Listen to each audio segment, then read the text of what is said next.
آقا سلام، امروز اومدم با اسنایپر شدن، اما با من بیا بهتون بگم. آقا اول برید اینجایی که من میرم و سر این هدف ها فقط نگه میدارید، نه جلوتر نه عقب‌تر، دقیقا سرش نگه میدارید، نه اینکه مثلا مثل الان جلوتر. بعدش دوم چیه؟ یکم که این کار کردی و دوم میری فقط سرشون میزنیم برمیداریم، دقیق بود همون جا باشه. اوکی؟ بریم من خیلی این سر این میشه که قشنگ وسطش رفتش بعد مثلا این ایمتو سریعتر میکنه.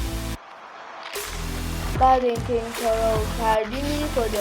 میری این قسمت، این خطی که اینجا داره، ببین حالا این خط نقطه وسطش رو میزنی. حالا میای این خطی که اینجا کنار در داره میکشی تا بالا، ببین دقیق سر این خط باشه. مثلا یک بار چند بار این چیو بریم، یه سه تا 15 تایی بریم مثلا. خیلی من خودم خیلی نمیرم ولی خیلی تصویر دارم. یکیش اینه خیلی مهمه، باید اصلا ببین کلا چیز مهمیه. همینی که گفتم بگیرید بزنید، اینم چیزه.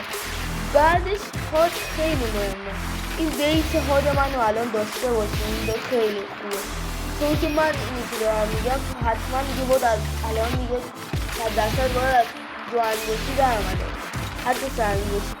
این بیت هاد منو داشته باش، حالا دیگه با دستش هرچی میخوای درست کن. خیلی مهمه داشت این مشکل زدن اصلا هنر میخواد. ببین قشنگ که دست میاد یکم چی کنی. بعدش هم که حالا چند تا از راه دورم میگه ایمو داشته باشین که ایمو داشته باشین.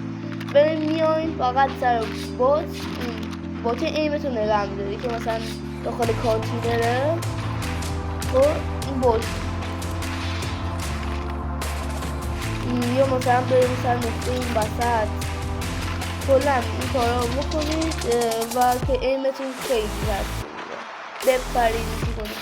و یه چیز مهمی که داخل پرش هست، ببین وقتی که شما میپرید باید یکم مکس کنید بعد بزنید، چون که وقتی که میپرید این جامپتون ایمو یکم تغییر میده، یعنی بالا پایین میده. اگه دقت کنید ببین من خودم الان ببین یکم نیستم بعد میزنم، از دقیقه که بگم میبینید تکون میخوره.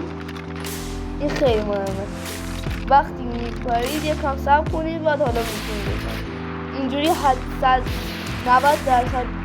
احتمال اینکه بخوره بیشتر میشه، 90 که نه 60% احتمالش بیشتر میشه و این خیلی مهمه.